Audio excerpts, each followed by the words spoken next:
Souvent, je me pose la question, est-ce qu'on se demande d'où vient le terrorisme? Pourquoi le terrorisme? Tout n'est pas terrorisme. Nous avons contribué, quand je dis nous, c'est la société, contribué à ce que cette situation arrive. Mais j'ai marché à travers une partie du Sahel. Je ne dis pas rouler, marcher à pied à travers le Sahel. Donc j'ai pris le soin de bien voir ce que c'est que le Sahel. Et je ne suis pas sûr que ici vous l'avez fait.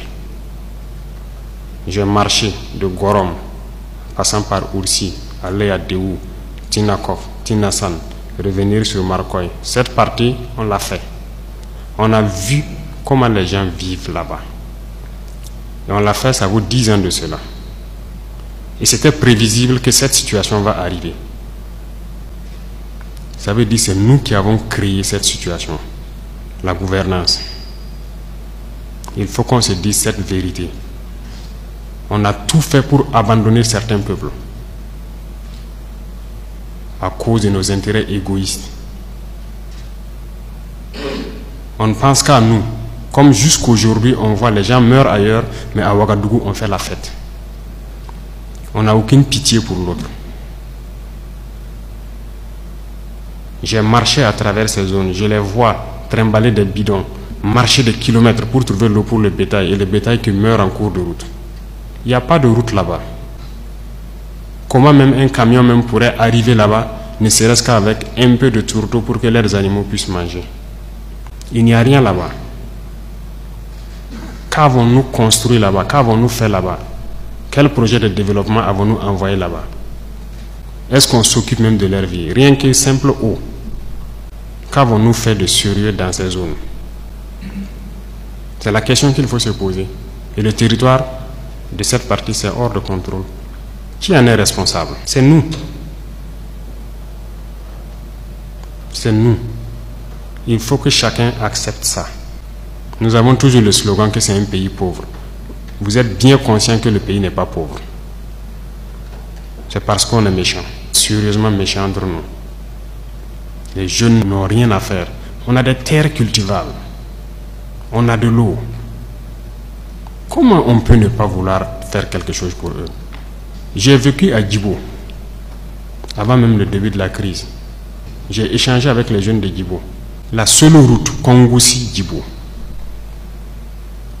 les camions ne viennent plus parce que les ponts datent des années 50 et les camions tombaient.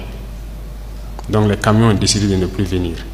Ils produisent en allant à Nassumbu, à Bouro, ils produisent la tomate, ils produisent beaucoup de choses. Tout pourri. Ils n'arrivent pas à vendre. Leur marché de bétail, vous quittez Djibo jusqu'à Pétékoli, ils sont là avec leur bétail, ils n'arrivent pas à vendre. Mais vous voulez qu'ils fassent quoi, les jeunes? J'ai écrit un rapport en son temps pour qu'on puisse au moins se réparer cette route. La guerre n'était pas là. Personne ne viendra me dire le contraire. J'étais à Djibo, j'ai vécu là-bas. On n'a rien fait. Rien. Qui en est responsable? Il faut que chacun fasse son introspection et se rende que nous sommes les coupables de cette situation. J'ai fait l'Est. Aujourd'hui, on parle de Mansilla, de Tankwalou et autres. Je vous le répète encore, qui est responsable? Quand un seul fleuve, la Sirba, empêche que quelqu'un quitte Mansilla vers l'arrière en saison pluvieuse, pendant combien d'années on n'a jamais pu faire un seul pont sur la Sirba pour les permettre de communiquer avec le Burkina?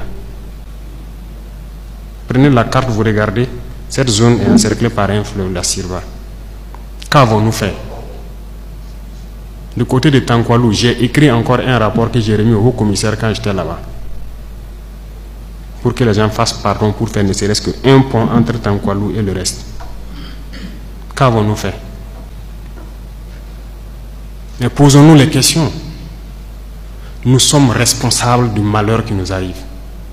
Si on ne change pas de manière d'être, ne croyez pas que nous allons être là encore, dans ces salles climatisées à nous regarder. Non. Non.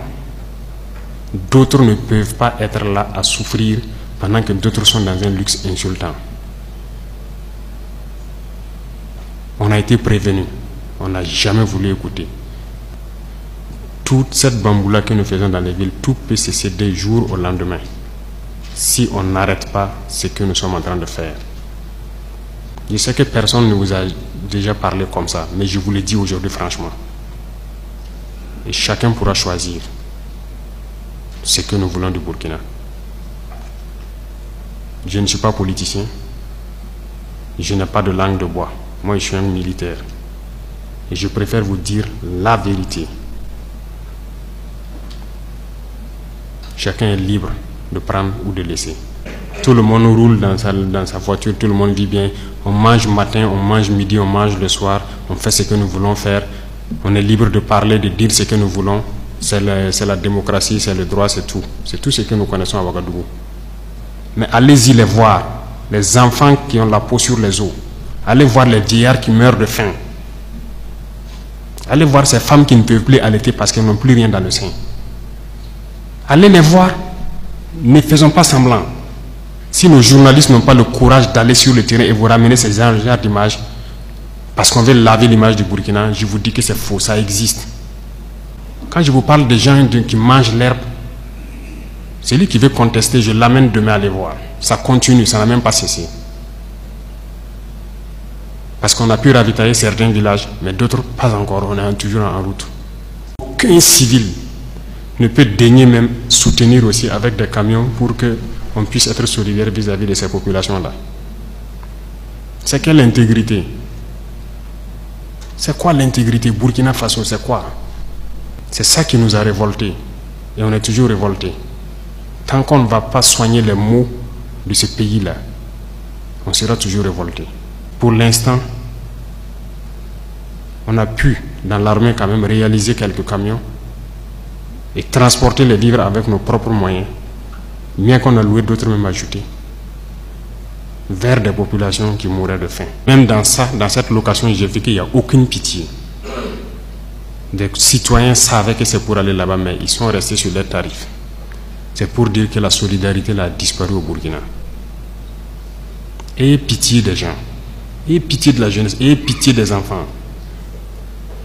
Qu'est-ce qu'ils ont fait ces villageois-là pour que quand le soleil tombe, eux ils se retrouvent dans les grottes, dans les arbres, ils quittent le village.